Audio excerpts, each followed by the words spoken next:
Thanks for tuning in for another bit of a rundown on a 105 series. Bit of everything you need to know about them. I've had this one for about a year now. Bought it fairly cheap.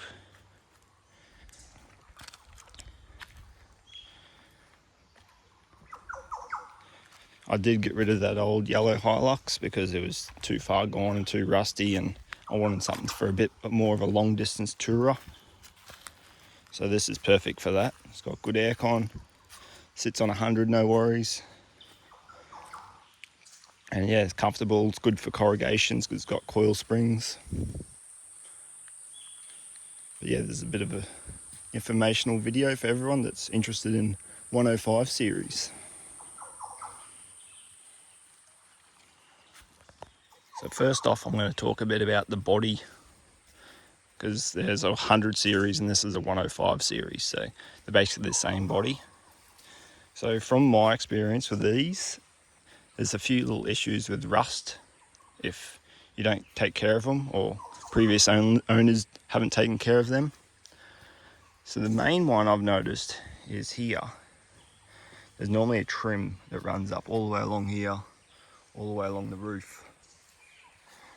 And yeah, when I got this one, it was this trim here was sort of flaking off because there was rust building up here. These bolts, they rust out real quick because there's like a cover strip. And so I removed all that, and there was a few holes here that I bogged up, and I ended up bogging it up and then Sikaflexing it, and yeah, like treated all the rust and all that. And same with up the top, I end up just Sikaflexing this all. That way now when it rains, there's no water on the floor, because the water used to run down here and goes and end up on the floors. So that's the first issue. The second one is down here, which isn't very pretty. So this here rusts out. I don't know how the water gets in there, but the water just gets in there and gets all rusty. And yeah, so the floors seem to rust out. Oh, not the floors, sorry, the sills. Next thing is here. So underneath here, if you don't wash this, like if you drive on beaches and it sprays salt water up in the wheel arches, and then water like sits here, and yeah, it rusts out. You can see, like, I think this was repaired a few years ago, and you can see it's just starting to bubble out again. But this is like only if the car's really neglected and sort of, as bad as it sounds, but like used for full driving. So this one's been driven on the beach a fair bit. I've driven it on the beach a few times too. This one had rust here that I've fixed, and you can still see there it's all popping out. I'd like to replace them with them gull wings, but they don't make gull wings to suit the DX or the base model. And yeah, the back's pretty good. They sort of, this one's got them doors, the other ones have drop down and lift up doors. I just prefer this one, although I do miss having a tailgate. Because yeah, it's good to sit and cook on a tailgate. And around here, these are very prone for getting dented when you go off-road. But yeah, you can see up here where the rust was building up in this groove. So I think I patched some here. Yeah, there was a big hole here. So I patched that up, and obviously I haven't painted it because you don't really see it. But the best thing to do is just remove that strip. Just remove that strip altogether. That way the water can just freely run out, and then when it's sunny, all the moisture can just dry up and not just sit there and get all moldy.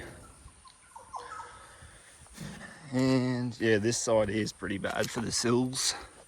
So obviously the back wheels, when you go full driving along the beach, it sort of just sprays up. And yeah, so really, first thing I did when I got this, I pulled there's a heap of bungs. So I pulled these bungs out and flushed it out with just some fresh water. And I sprayed a heap of like lanolin spray in there, just so it doesn't get much worse, even though it's pretty cooked. But like, it's still structurally sound. That bit there is not very good. Ooh. I think I'm due for some sliders slash sills. And for the body still, when you run the stock 0 offset GXL wheels, or even these, this is running standard springs still, but they flex up and hit there, which is a bit of a pain, but that's only when you're heavy duty, like off-roading and flexing up and using all the travel. And everything's pretty good. I'm not too sure if these have the steering box troubles. That's more on like the chassis, because they're very similar to the 80 series chassis. This thing snapped off once. I don't know if you can see my dodgy welds in there. So that's just cracked before I was going away on a trip, and I just quickly had to MIG weld it up. And yeah, so far so good.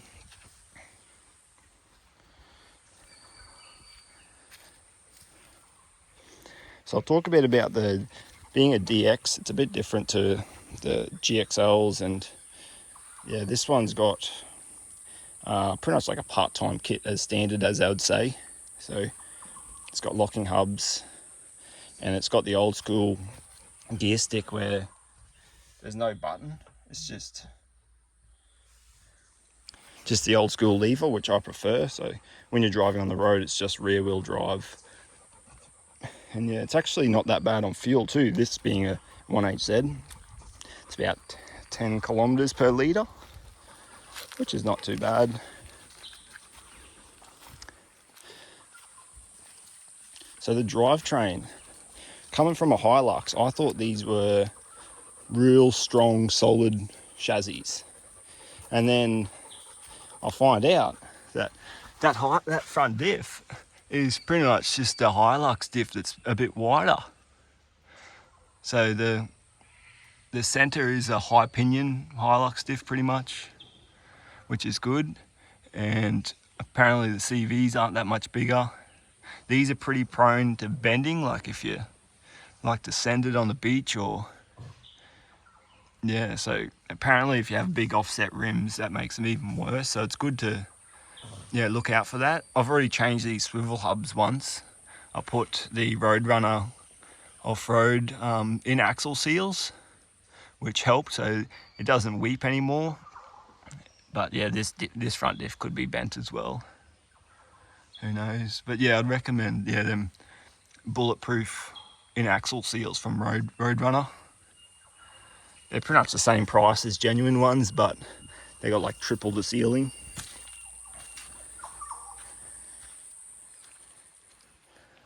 I'll go and pop the bonnet and give you the look under there. It's pretty much everything you need to know for a 105. But yeah, this is pretty much running standard height. I think it's got heavy duty front coils, because just recently I put a winch from BCF. I was going to get a King's Super Center winch, but then I thought if it breaks, it's not so easy to take it back, because I'm up in North Queensland. So this one here, if it lets me down, I'll just return it to BCF and go from there.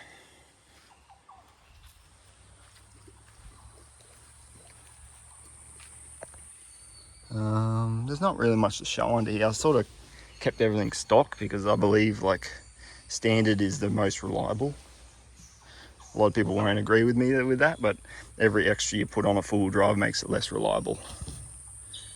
So yeah, still running the standard airbox, all sealed up properly for river crossings. And yeah, everything's standard under here besides just the turbo. It was tuned by that mob down there, and I sort of just left it. It's a bit of a grandpa tune, it doesn't blow much soot. And got this vented down to a catch can just out near the chassis rails. But yeah, this one's only done 200 and I think on the dash it's 230,000 kilometers, so it's barely even run in. But yeah, everything's pretty standard on here. If anyone's got any ideas how to hook a winch up that's safe, I haven't hooked this up yet to the positive. I was going to do an isolator, but I've had previous issues with them where they don't seal if they get wet and they go a bit green. And then there's ones where you turn the knob on here or you just hardwire it. But then like if you hit the controller in the glove box, this will just be like, yeah, it's not very good. I'll shut this. And yeah, so that's a bit of a rundown on a 105 series Landcruiser. I know the GXL with the drop down tailgate and the full-time full drive, it's a bit different. I had an 80 series once that was like that, and it was fine. I just got a part-time kit from Mark Adapters, and it was easy. Like, I'm not a mechanic and I fitted it and it was good. It was pretty simple. And yeah, well, hopefully you learned something about these Landcruisers. Thank you for tuning in, and yeah, I'll chat to you another time. See ya.